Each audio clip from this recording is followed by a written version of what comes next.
बेताब है इस जहां की हर शय, कहते हैं जिसे सुकून नहीं है। रहते हैं सितम कशे सफर सब, तारे इंसान शजर हजर सब। होगा कभी खत्म ये सफर क्या, मंजिल कभी आएगी नजर क्या। हेलो जी, क्या हाल है, कैसे हैं सब। आज ये है डे 4 और आज हम निकल रहे हैं देवसाई की तरफ। अच्छा ये हो गया कि यार रात में हम काफ़ी देर से सोए थे क्योंकि हमें नेक्स्ट 2 डेज़ के लिए पैकिंग करनी थी। हमें एक अलग से बैग बनाना था, उसकी वजह से हमें सोने में देर हो गई। फिर हमने खाना खाना था। ट्रैवल में ये होता है, ठीक है, ऊपर नीचे मामला होता है। आपको फील हो रहा होगा जैसे कि मैं बड़ी एनर्जेटिक हूँ, तैयार शयार बैठी हुई हूँ, लेकिन रात में मेरी तबीयत बिल्कुल भी ठीक नहीं थी। अभी भी मुझे शोल्डर्स में बड़ा दर्द हो रहा है क्योंकि जाहिर है मुस्तकिल आप सफ़र में ही हैं और अच्छा खासा रास्ता होता है। तो बस सीन ये है कि अगर आप ट्रैवल के लिए निकलते हैं, ठीक है, तो हिम्मत थोड़ी सी रखनी है। हिम्मत से चलना है सारा मामला। नाश्ता जी हमने किया थोड़ा भरपूर क्योंकि हमें ये अंदाज़ा है कि आगे सफ़र तगड़ा होने वाला है। तो ये थोड़ा सा और डिफिकल्ट होगा क्योंकि मेरे साथ हैं 2 बच्चे। मुझे सिर्फ अपना नहीं देखना बल्कि दोनों को भी रेडी करना है, उनको खिलाना पिलाना, हर चीज़ उनका ख्याल रखना। फिर पैकिंग करनी नेक्स्ट डे की, क्योंकि कपड़े आपको बड़े देख के रखने हैं। हमें 2 तरह के वेदर को देखते हुए चलना है। कहीं कहीं बहुत ज़्यादा गर्मी है और कहीं जो है वो ठंड है। अब देवसाई पे हम जाएंगे, वहाँ पे बहुत ठंड है। कल हम वापस पहुँच जाएंगे दोबारा से इसी रिजॉर्ट पे। फ़िलहाल हम निकलेंगे क्योंकि देवसाई का भी रास्ता अच्छा खासा है। देवसाई मैंने कभी पहले विजिट नहीं किया, स्कर्दुई में फ़र्स्ट टाइम आई हूँ, ये तो मैं आपको पहले भी बता चुकी हूँ। लेकिन मैंने सुना है कि देवसाई जो है बहुत खूबसूरत जगह है। स्कर्दू की सुबह चेक कर रहे हैं आप, इतनी खूबसूरत सुबह। और अभी हम जिस जगह जा रहे थे वहाँ पहुँचने के लिए ढेर सारी एक्साइटमेंट। डाली हो? चलो ठीक है।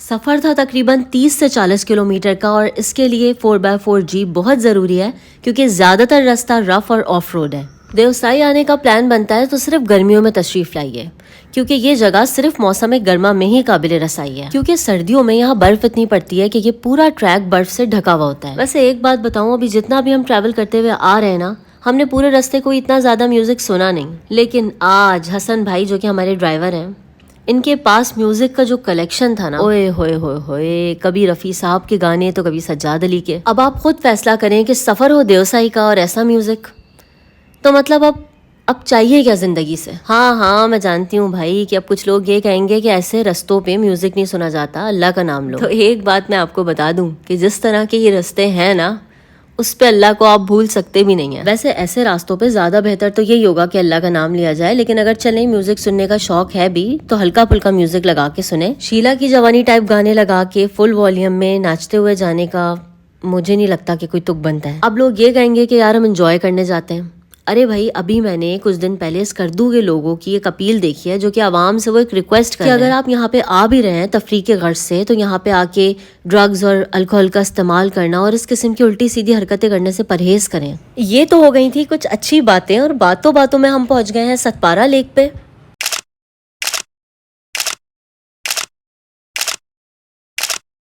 तो ये है सतपारा झील, ऐसी झील जो कि गिलगित बल्तिस्तान के दिल में है, स्कर्दू से चंद किलोमीटर दूर।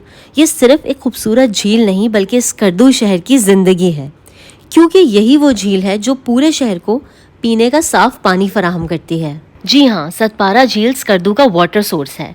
ये झील तकरीबन 8500 फीट की बुलंदी पे है और यहाँ का पानी ग्लेशियर से आता है। झील का पानी सिर्फ पीने के लिए नहीं है बल्कि ये आसपास की ज़मीनों को भी सैराब करता है और हाइड्रो पावर के लिए भी इस्तेमाल होता है।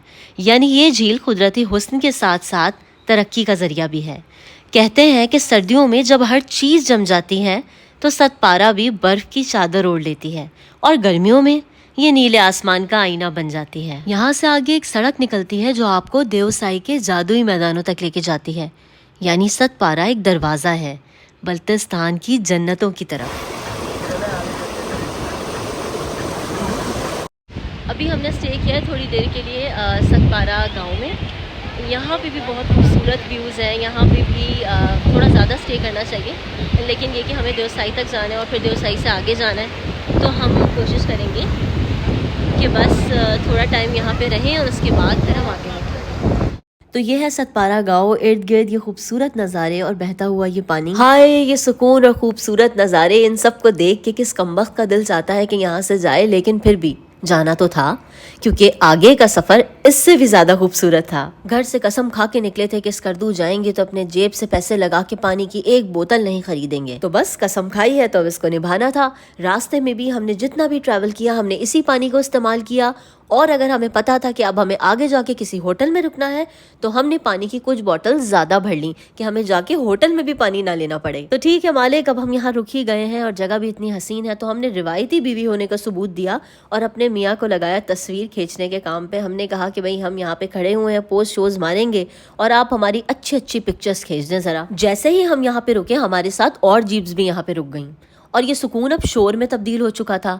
लिहाजा हमने ये सोचा कि अब हमारी आफियत इसी में ही है कि जल्द से जल्द यहाँ से कट लिया जाए। और जनाब अब हम उस मकाम पे पहुँच चुके थे जहाँ से आगाज होता है देवसाई नेशनल पार्क का। देवसाई नेशनल पार्क के बोर्ड पे जब ये ब्राउन बेयर नजर आए तो मेरे बच्चों ने मुझसे फौरन सवाल किया, मम्मा क्या हम इन ब्राउन बेयर से हाथ मिला सकते हैं? असल में हमारे बेचारे बच्चे ये समझे कि ये माशा एंड द बेयर या ग्रिजली एंड द लेमिंग्स वाला मासूम बेयर होगा। हालांकि हाल ही में इसने हमारी एक मशहूर सिंगर क्यूबी यानी कि कुरतुलैन बलोच का जो हाल किया था वो तो आप सबके सामने था। दरअसल हुआ कुछ यूं कि उन्होंने अपना टेंट लगाया देवसाई में एक स्पॉट यानी कि काला पानी पे, और रात में इस बेयर ने उन पे हमला कर दिया। यार वैसे एक बात बताऊं, हमारी बड़ी ख्वाहिश थी कि हम इन ब्राउन बेयर्स को देखें। आते वक्त भी और वापसी के सफर में भी हमने बड़ी कोशिश की कि हमें ये ब्राउन बेयर्स कहीं पे नजर आ जाएं, लेकिन बहुत कोशिश के बावजूद हमें इनका एक छोटा बच्चा भी कहीं नजर नहीं आया। हाँ, रास्ते में हमें काफी जगह मरमोट जरूर दिखाई दिए। मरमोट एक ऐसा जानवर है जो कि आपको देवसाई पे ही नजर आएगा, शायद देवसाई के अलावा और कहीं भी हो, लेकिन ज्यादातर ये देवसाई पे होते हैं। ये थोड़ा थोड़ा खरगोश और थोड़ा थोड़ा बिल्ली की तरह एक जानवर होता है, साइज में खरगोश से बड़ा होता है। अगर आप ये व्लॉग पूरा देखें तो आगे मैंने इनकी कुछ वीडियोस बनाई हैं जिसमें आप उनको देख सकते हैं। सफर क्योंकि थोड़ा लंबा हो चुका था और हमें यहाँ नजर आई थी कुछ बर्फ, तो हमने सोचा अब यहाँ पे थोड़ी देर रुक जाना चाहिए। अच्छा जी, तो जनाब हम जा रहे हैं देवसाई की तरफ और रास्ते में हमें नजर आया ये ग्लेशियर। पहाड़ों पे हमें दूर दूर तो नजर आ रही है बर्फ, लेकिन काफी हद तक मेल्ट हो चुकी है, लेकिन फिर भी रास्ते में हमें काफी ग्लेशियर्स नजर आ रहे हैं। इतना खूबसूरत व्यू है। अच्छा, और हमें ड्राइवर ने बताया भाई ने कि हम जब पहुंचेंगे देवसाई तो वहां पे भी जाके हमें मिलेगी बर्फ। अच्छा, उस तरफ भी है, मैं आपको उस तरफ भी दिखाती हूँ चल के। कम कम कम, लेकिन देखो जीप भी आ रही है बेटा इस। अच्छा, ये हमें काफी जगह जगह पे नजर आई है बर्फ। गाड़ी खैर हम हर जगह नहीं रुकवा सकते क्योंकि हमें वहां पहुंचने में भी फिर देर हो जाएगी। तकरीबन 2.5 घंटे का तो है सफर। हाँ, वो मेल्ट हो रहा है ना। हाँ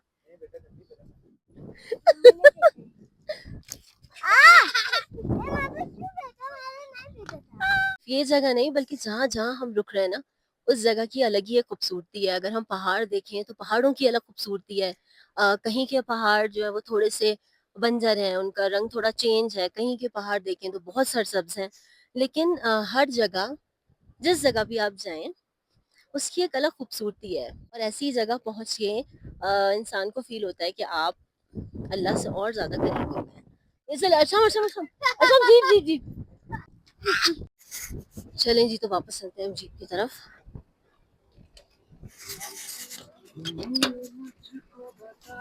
तो बस जनाब अब 1 से 1.5 घंटे का रास्ता रह गया था और उसके बाद हम पहुंच जाएंगे देवसाई पे। उज़ैर क्योंकि पहले यहाँ पे होके जा चुके हैं तो उन्होंने मुझे देवसाई के बारे में काफी कुछ बताया था और मेरी एक्साइटमेंट अब बढ़ती जा रही थी। अच्छा, अब मैं आपको कुछ जरूरी बातें बता दूं। रास्ता क्योंकि थोड़ा सा खराब है, थोड़ा दुश्वार रास्ता होगा।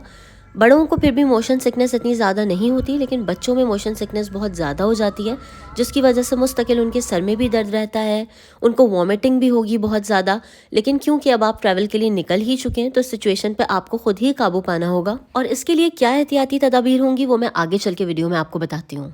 फिलहाल तो आप ये व्यूज एंजॉय करें और यकीन करें कि रास्ता वाकई में हमें जन्नत की तरफ लेके जा रहा था। And being a girl who loves mountains, मैं आपको अगर सच बात बताऊं तो ये सारे व्यूज देख के मुझे रोना भी आ रहा था। मैं काफी इमोशनल हो रही थी। ऐसा नहीं था कि पहाड़ मैंने पहली दफा देखे हैं, हम इससे पहले भी काफी दफा नॉर्दर्न एरियाज जा चुके हैं। हमारा कश्मीर का भी ट्रिप रहा है, लेकिन ट्रस्ट मी, जितना खूबसूरत देवसाई, दुमेल का रास्ता, यहाँ के व्यूज, ये सब कुछ जितना खूबसूरत था, इतना खूबसूरत शायद आज तक मैंने ज़िंदगी में कुछ नहीं देखा है। मैं एग्जैजरेट नहीं कर रही, लेकिन वाकई में आप यहाँ पे आके देखें तो आपको अंदाज़ा ज़रूर होगा। ये है जी शतुंग नाला, और अभी हमने थोड़ी देर के लिए यहाँ पे रिलैक्स करने के लिए रुके हैं।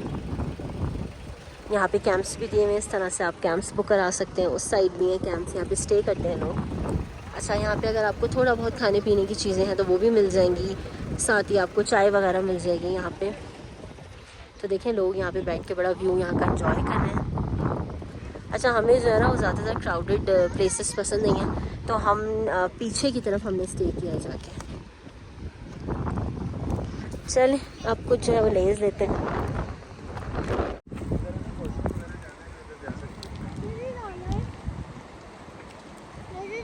अच्छा, इस लोकेशन पे ये बने हुए हैं इस तरह के कैंप्स, आप इधर स्टे कर सकते हैं। मुझे वॉशरूम देखना है कि वॉशरूम की क्या सूरत हाल है यहाँ पे। आए इधर, आ जाए। ये कहलाता है जी शतुंग नाला। यहाँ पर होते हैं मरमोट, और मरमोट होते हैं बिल्कुल रैबिट की तरह। वो देखिए, वो सामने एक मरमोट हमें नज़र आ रहा है, मैं दिखाती हूँ आपको उसको थोड़ा सा और क्लोज करके ना, आपको समझ आएगा। ये देखिए पूरा बिल्कुल, ये देखिए ये इस तरह बिल बना के रहते हैं, और ये विंटर सीजन में तो पूरा टाइम के अंदर होते हैं, सारा स्टोर कर लेते हैं फूड, और ये इस तरह जगह जगह बैठ के नज़र आएंगे आपको। अभी एक मरमोट नज़र आ गया और ज़हर कह रहे हैं कि यार हम उसके पीछे से, जगह जगह ये देखिए इनके बिल नज़र आ रहे हैं। इस वक्त हैं जी हम देवसाई पे, और यहाँ पे हमें एक बड़ी जो इंटरेस्टिंग चीज़ नज़र आई है ना, वो है मरमोट। मरमोट ऐसा एनिमल होता है जो कि बिल्कुल रैबिट की तरह से दिखता है आपको। बाल मेरे बहुत ख़राब हो चुके हैं। बिल्कुल रैबिट की तरह से वो आपको दिखेगा, और बहुत सारे इन्होंने छोटे छोटे से बरो बनाए हुए हैं अपने यहाँ पे, जगह जगह आपको नज़र आएंगे। और बड़ी इंटरेस्टिंग चीज़ है, इतना क्यूट सा एनिमल है फरी। ये पूरा विंटर्स जो है, क्योंकि यहाँ पे इतनी बर्फ़ पड़ती है कि ये पूरा समर्स जो है ये अपना फूड कलेक्ट करते हैं, जमा करते हैं, और पूरे विंटर जो है वो सुकून से बैठ के अपने घर पे खाते हैं। तो ये कैसा एनिमल है, और देखते हैं चल के।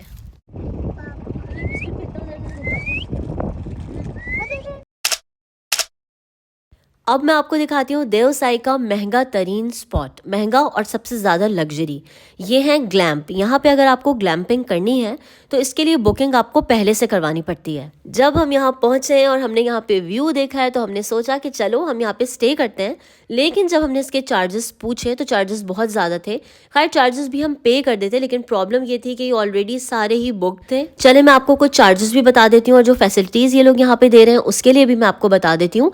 वॉशरूम्स यहाँ पे इंतहाई साफ सुथरे थे। चार्जेस मैं आपको बताती हूँ।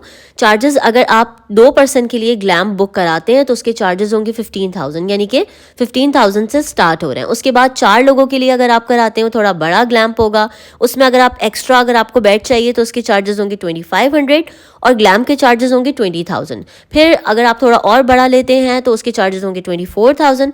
और सबसे बड़ा ग्लैम्प जो यहाँ पे है, जिसको डिस्कवरी डूम कहा जाता है, वो काफ़ी बड़ा एक कैंप होगा, काफ़ी बड़ा एक ग्लैम होगा, और उसका व्यू भी बहुत ज़बरदस्त है, और उसके चार्जेस होते हैं जी 42,000। लेकिन अगर आप पहले से बुकिंग नहीं कराते, प्री बुकिंग होती है इनकी। और हमने भी ये डिसाइड किया है कि अगर इंशाल्लाह नेक्स्ट टाइम हमारा देवसाई आना हुआ तो हम ज़रूर इन ग्लैम्प्स में नाइट स्टे करेंगे। हमने स्टे किया काला पानी पे, और यहाँ पे खाएंगे हम खाना।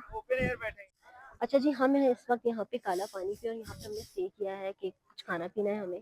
होटल्स बने हुए यहाँ पे छोटे छोटे, मैं भी आपको होटल सिखाती हूँ।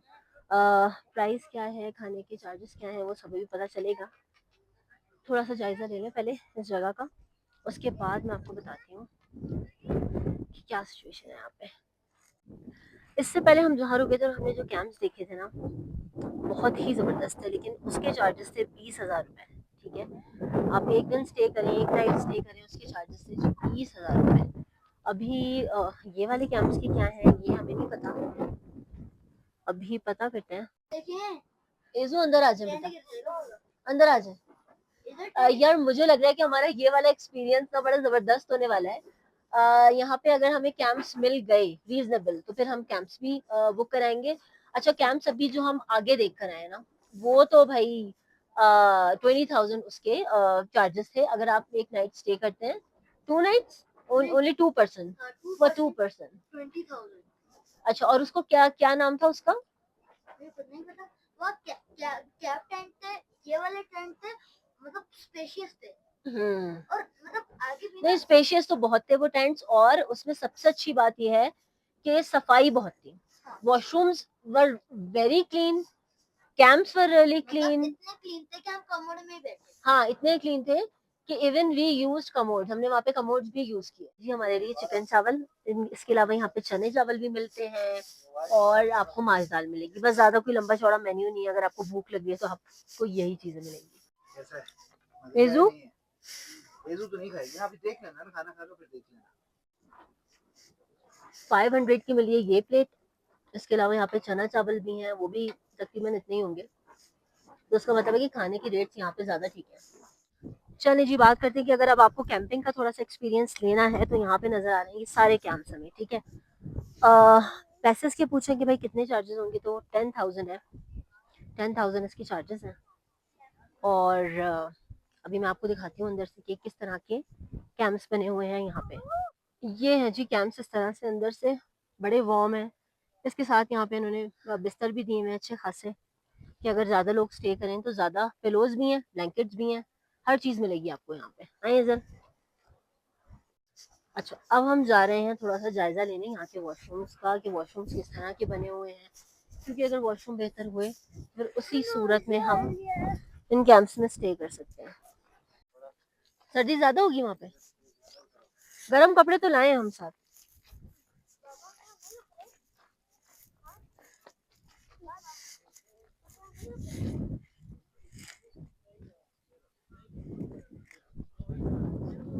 अच्छा यीशु,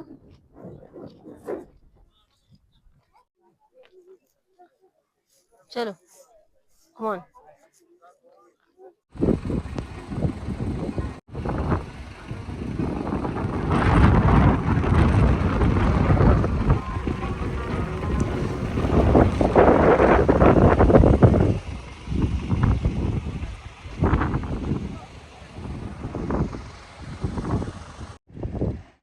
अच्छा जी, अब हम रुके थोड़ी देर के लिए देवसाई काला पानी पे। यहाँ पे ब्रिज है और थोड़ा सा स्टे लोग करते हैं यहाँ पे, कैंप्स वगैरह पे। उसकी क्या चार्जेस हैं ये मुझे नहीं पता, लेकिन जो मैंने आपको पहले बताया था उसके अराउंड ही होंगे।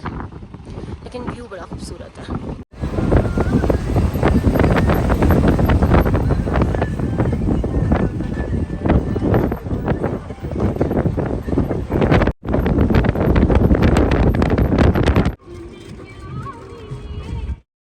और यहाँ पे हमें दोबारा से एक बड़ा क्यूट गोलू मोलू सा मरमोट नज़र आया है, और हसन भाई उसको जाके बिस्किट देने की कोशिश कर रहे थे क्योंकि बच्चे इसको देख के बहुत एक्साइटेड हो रहे थे। और का शिकार इतना शुरू हो गया था कि वो ख़त्म होने लगे थे, तकरीबन इतना शुरू कर दिया था शिकार उसका।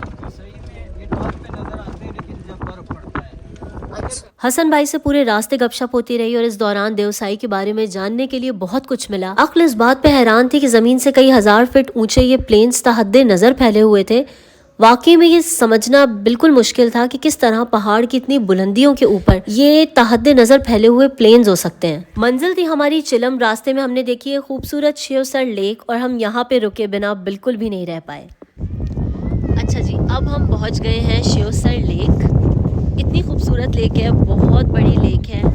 यहाँ पे भी कैंप्स हैं, यहाँ पे भी स्टे हो सकता है। जितनी भी मैं आपको लोकेशंस दिखा रही हूँ वो इसी हिसाब से दिखा रही हूँ कि यहाँ पे आप स्टे भी कर सकते हैं। चाहे तो गाड़ी से उतर के रुक के खाना खा सकते हैं, आप थोड़ा सा रेस्ट ले सकते हैं, और अगर नाइट स्टे करना चाहें तो नाइट स्टे भी कर सकते हैं आप यहाँ पे। अच्छा, सर्दी यहाँ बहुत ज़्यादा है। मेरा नहीं ख्याल कि फैमिलीज़ के साथ लोग यहाँ पे स्टे करते होंगे, क्योंकि ठंड अब अच्छी खासी हो रही है, ठंड बहुत बढ़ रही है। तो मैंने एक पहले से हुडी पहना हुआ है और ऊपर से मैंने ये जैकेट भी पहनी है, क्योंकि मुझे तो बहुत ज़्यादा ठंड लग रही है। बच्चों को मैंने डबल जैकेट पहनाई है। तो अब मैं आपको कुछ व्यूज़ दिखाती हूँ इस लेक के।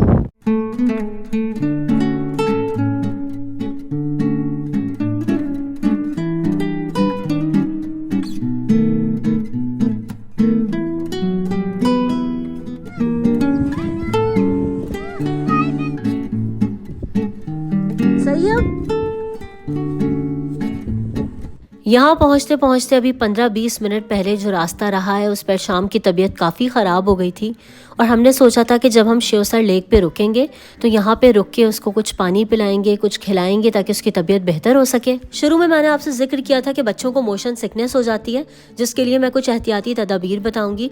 सबसे पहली बात तो ये कि कोशिश करें कि रास्ते में अगर धूप है तो बच्चों को धूप से बिल्कुल बचा के रखें, मतलब मुस्तकिल उनके ऊपर धूप ना पड़े। अगर वो सो भी जाएं तो उनको अगर गाड़ी में भी हो तो साए में रखें। और दूसरी बात ये कि अगर आप कहीं पहुंचते हैं, जैसे हम शिवसर लेक पे पहुंचे, सर्दी बहुत ज़्यादा थी और शाम की तबीयत ख़राब थी, लेकिन जो हमारे साथ हसन भाई थे उन्होंने हमें ये कहा कि इसको बहुत ज़्यादा आप वार्म जैकेट्स और ये सब ना पहनाएं, बल्कि जिसमें थोड़ी सी हवा लगने दें और गर्म कपड़े बिल्कुल ना पहनाएं, और इसको कुछ गर्म मशरूब यानी कि चाय या फिर कोई कॉफ़ी, इस तरह की कोई चीज़ आप इसे पिलाएं। शिवसर लेक पे हमें थोड़ा ज़्यादा रुकना चाहिए था क्योंकि अब तक की सबसे ज़्यादा खूबसूरत जो लेक मैंने देखी वो Shivsar lake, and it is regarded as one of the highest altitude lakes in the world.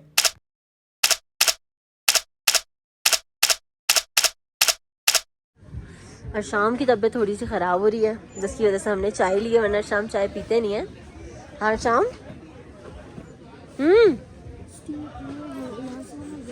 और शाम ने चाय पी ली और अब उसकी तबीयत थोड़ी बेहतर हो रही है। अब हम निकलेंगे चिलम की तरफ।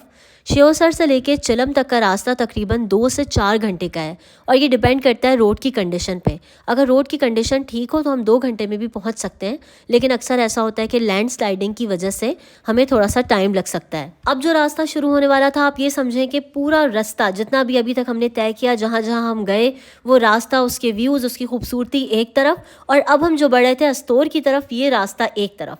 इस दौरान मैंने अपनी ज़िंदगी का सबसे खूबसूरत तरीन सनसेट विटनेस किया है, आप चेक कीजिए। बोले तो बात दरअसल ये है कि अपने को ये डूबता हुआ सूरज, निकलता हुआ सूरज, पहाड़, पौधे, फूल, फल, पेड़, ये सभी कुछ बहुत पसंद है, तो इसीलिए मैं इन्हीं चीज़ों को देख के बहुत ज़्यादा एक्साइटेड हो जाती हूँ। हालांकि इतना मुश्किल सफ़र किया है, बच्चों की तबीयत ख़राब हुई है, उनको संभाला है, लेकिन फिर भी अभी तक आप देख सकते हैं कि मेरे चेहरे पर कितनी फ्रेशनेस है। यहाँ हम करेंगे स्टे और मैं इधर से आपको दिखाती हूँ। तो इस तरह से हम पहुंच चुके हैं चिलम। चिलम पहुंच के हमें मिल चुका है फ़ौरन ही एक मुनासिब सा होटल। अब हम स्टे करेंगे यहाँ पे और हमें उठना है सुबह जल्दी। सुबह 6 बजे उठ के हमें एक एंट्री पास लेना है दुमेल की तरफ, क्योंकि ये पास सुबह 6 बजे ही मिलता है, इसलिए सुबह जल्दी उठना बहुत ज़रूरी है। अच्छा जी, तो हम स्टे कर रहे हैं चिलम में और हमें दिए गए हैं ये वाले रूम्स, ठीक है।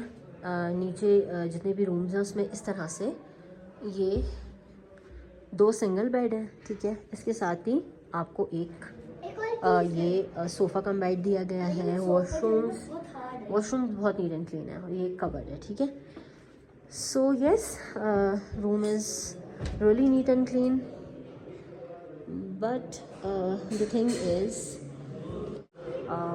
और लोग स्टे नहीं कर रहे हैं क्योंकि ये रूम भी क्लोज़ है, ये रूम भी क्लोज़ है, वो रूम भी क्लोज़ है।